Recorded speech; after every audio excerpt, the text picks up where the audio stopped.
Okay, this is going to be a video lesson on combustion reactions. This is our last type of oxidation reduction reactions. We've looked at single replacement, we've looked at synthesis and decomposition. Well, if we haven't, we will be. And then the last one is combustion reactions. Excuse my voice, I'm still trying to get over this cold.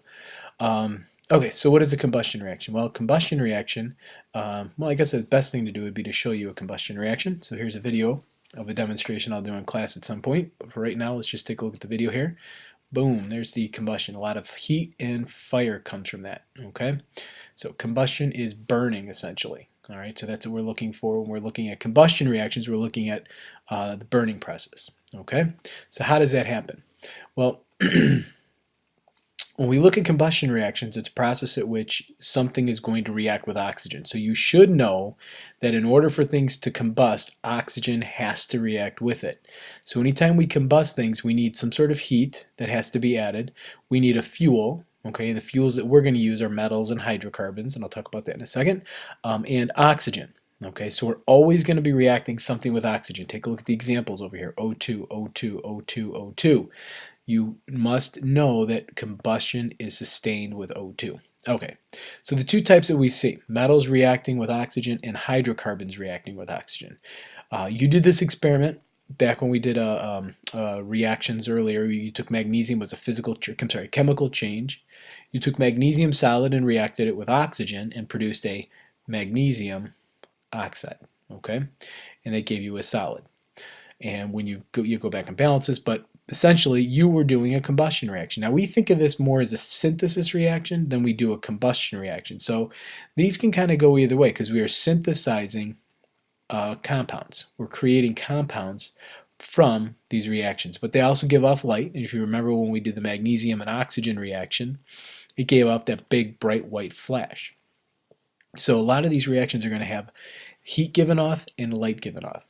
Now, hydrocarbons are typically your combustion reactions. So when we look at combustion reactions, we focus mostly on hydrocarbons. Hydrocarbons consist of hydrogen, carbon, and some other elements, usually oxygen. So you're going to see carbon, hydrogen, and oxygen. Now, when we were balancing equations, you've seen these, so these shouldn't look any different from the past. You've balanced these types of reactions. They tend to be very difficult to balance because most of these reactions are where the half reactions come in.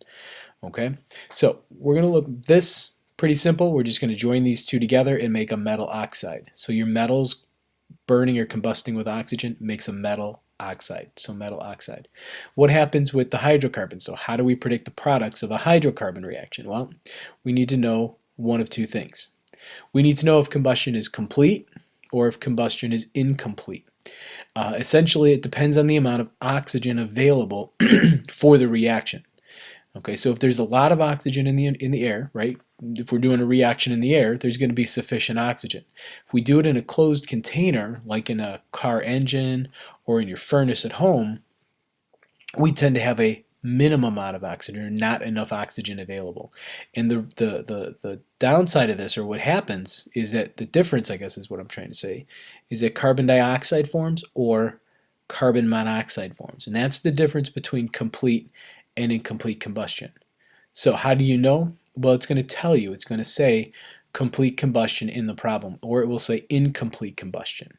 Okay, so if we have methane reacting with oxygen in a combustion reaction, okay, one other thing, if you're gonna, the difference in the way you'll know that a combustion reaction is happening in the wording is it will say burning, okay, burning or flammable or something to allude to explosion or something along those lines.